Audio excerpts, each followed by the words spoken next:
আমার কথা শোনার জন্য আবারও আপনাদের ধন্যবাদ। আওয়ামী লীগ নিষিদ্ধ হচ্ছে। আওয়ামী লীগের রাজনীতিও নিষিদ্ধ হচ্ছে। কবে, কখন, কিভাবে নিষিদ্ধ হচ্ছে তা নাহিদ ইসলাম জানিয়েছেন। কে এই নাহিদ ইসলাম?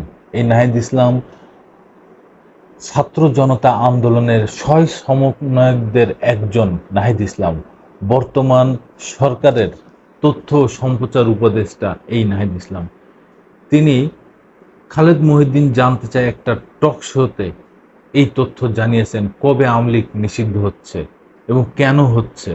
সব বিষয়ে তিনি খোলামেলা আলোচনা করেছেন।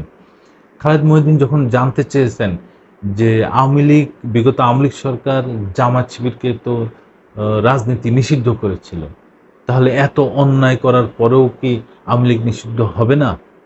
তখন এই নাহিদ ইসলাম তার উত্তরটা দিছেন, কবে, কখন, কিভাবে আওয়ামী লীগ নিষিদ্ধ হবে। এই বিষয়ে যুগান্তর একটা নিউজ করছে, একটু পড়ে শোনায় আপনাদের। আওয়ামী লীগ ফ্যাসিজমের সঙ্গে জড়িত, গণহত্যার সঙ্গে জড়িত এবং তার বিচার প্রক্রিয়া চলছে। সুতরাং আমরা বলেছি যে এই মুহূর্তে তাদের রাজনীতি করার সুযোগ নেই, তাদের আদর্শ প্রচার করারও সুযোগ নেই।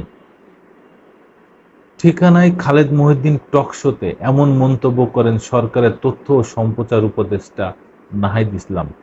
নিউ ইয়র্কের স্থানীয় সময় বৃহস্পতিবার অনুষ্ঠানটি সরাসরি সম্প্রচারিত হয় ঠিকানায় খালেদ মহিউদ্দিন ইউটিউব চ্যানেলে। সেখানে অতিথি হিসেবে আরও ছিলেন বিএনপির যুগ্ম মহাসচিব শহীদ উদ্দিন চৌধুরী অ্যানি। এই সময় খালেদ মহিউদ্দিন তাকে জিজ্ঞাসা করেন, আওয়ামী লীগ যেমন সরকারের নির্বাহী সিদ্ধান্তে জামাত ইসলামের রাজনীতি নিষিদ্ধ করেছিল, আপনারাও রাষ্ট্রীয়ভাবে তাদের নিষিদ্ধ করছেন না কেন? জবাবে নাহিদ ইসলাম জানান, আমরা সরকারের জায়গা থেকে এককভাবে সিদ্ধান্ত নিতে চাই না। আমরা যে কোনো জাতীয় সিদ্ধান্তের ক্ষেত্রে রাজনৈতিক ঐক্যমতে সবচেয়ে বেশি গুরুত্ব দিচ্ছি। ফলে অন্যান্য দলগুলোরও এই বিষয়ে মতামত দেওয়ার প্রয়োজন আছে। সার্বিকভাবে আমরা রাজনৈতিক ঐক্যমত হলেই এই বিষয়ে সিদ্ধান্ত নিতে পারি। নাহিদ বলেন, একটি বিচার প্রক্রিয়া চলছে। আশা করি এই প্রক্রিয়ার মধ্যেই একটা সিদ্ধান্ত পৌঁছতে পারব এবং একটি রাজনৈতিক ঐক্যমতে পৌঁছতে পারব। হ্যাঁ, এমনটাই হবে আমার ধারণা সামনের দিনগুলোতে। কারণ টানা 15 বছর আওয়ামী লীগ সরকার ক্ষমতায় ছিল। তারা কোনো রাজনীতির দলকে রাজনীতি করতে দেয়নি, মাঠে ময়দানে কোথাও নামতে দেয়নি। শুধুমাত্র সন্ত্রাসী, হাবি-জাবি, মুক্তিযোদ্ধার চেতনা বিরোধী নানান কথা বলে তাদের উপরে অত্যাচার, দমন, নিপীড়ন চালিয়েছিলেন। শেষ একদম শেষ সময়ে এসে জামাত শিবিরকে নিষিদ্ধ ঘোষণা করলেন, দলকে নিষিদ্ধ করলেন।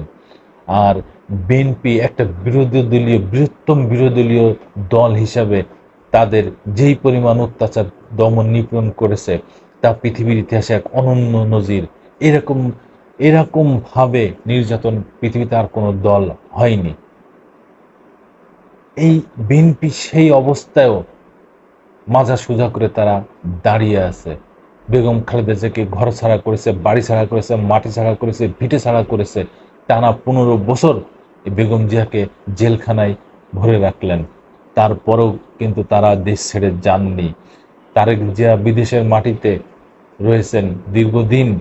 তার ছোট ভাই কোকোকে জেলখানায় অত্যাচার করে মেরে ফেলা হলো, তারপরও তারা এই দেশ ছেড়ে যান নাই, এই দেশেই আছেন শত অত্যাচারের মধ্যেও।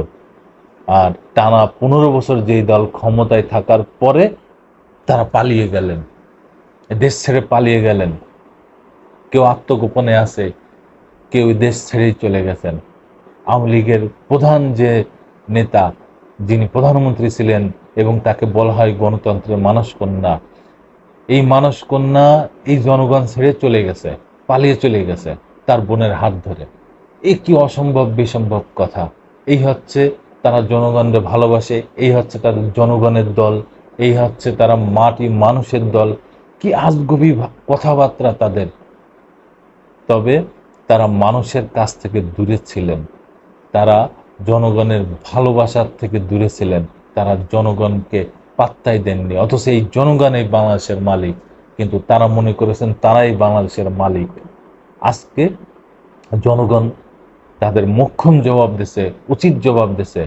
সেই জবাবেই তারা পুরো দল, পুরা নেতাকর্মীদের যে প্রধান সব সহ এখন পালাতক। এবং সেই বিষয়ে নাহিদ ইসলাম তথ্য সম্প্রচার মন্ত্রণালয়ের উপদেষ্টা বলেছেন, কবে কখন এই আওয়ামী লীগের রাজনীতি নিষিদ্ধ হবে সেটা খুব স্পষ্ট আকারেই বলেছেন।